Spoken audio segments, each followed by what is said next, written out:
Mahakama Kuu imewaagiza watoaji huduma za mikopo kuanza mchakato wa kuwasilisha madai yao katika shughuli zinazoendelea za kufunga kampuni ya bima ya United Limited kufikia tarehe 11 mwezi wa 9 mwaka huu.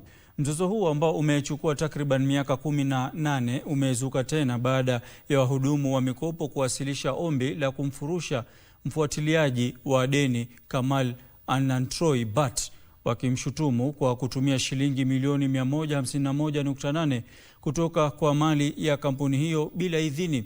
Hata hivyo, Butt anaomba shilingi 450,000 za Kenya ili kuchapisha taarifa rasmi katika magazeti ya humu nchini ili kuwawezesha wahudumu wa mikopo kuwasilisha ushahidi wa madeni yao.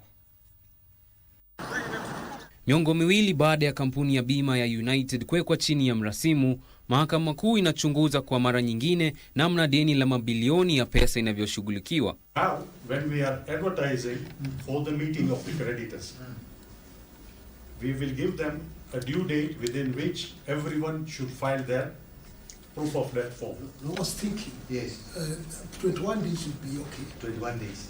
Most of the statutory meeting dates, Yeah, usually cast a minimum of 21 days. yes. Msimamizi wa shughuli hiyo Kamal Anantroy Butt aliyetoa ushahidi sasa naomba idhini ya kutumia shilingi 450,000 kuchapisha tangazo katika magazeti mawili yanayosambazwa nchini. There is an advertisement which we will have to put in the papers, Nation and Standard or any other.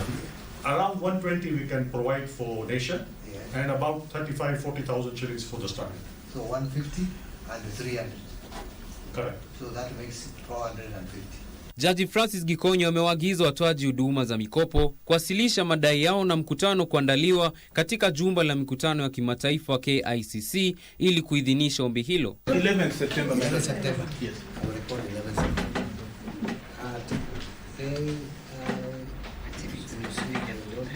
Jaji ameamuru kesi hiyo kutajwa tarehe 28 mwezi wa Septemba ili kudhibitisha iwapo maagizo hayo yalizingatiwa ipasavyo.